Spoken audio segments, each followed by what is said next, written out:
Hello guys, আসসালামু আলাইকুম। Welcome জানাচ্ছি অনেক দিন পর একটা ঘরোয়া মেয়োনিজ তৈরি করার রেসিপি নিয়ে আপনাদের মাঝে। আশা করি সবার ভালো লাগবে। রেসিপিটা সম্পূর্ণ ফলো করবেন। তো মেয়েকে খাইয়ে টেস্ট করে দেখালাম যে কেমন হয়েছে, বললো ভালো হয়েছে।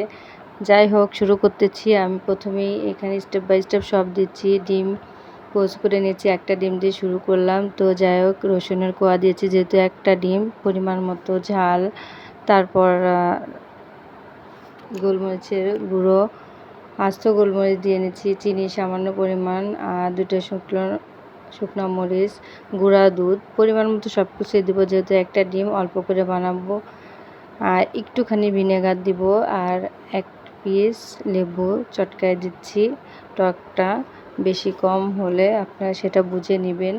যাই হোক, এটাকে আমি ব্লেন্ড করব আর দিয়ে দিব সয়াবিন তেল পরিমাণ মতো।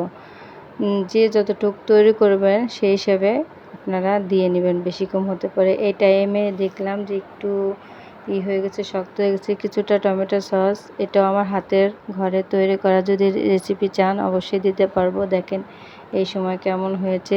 তো আমি বিফ কারি করেছিলাম প্রায়, তার ভিতরে দিয়ে খাচ্ছি, মজা হয়ে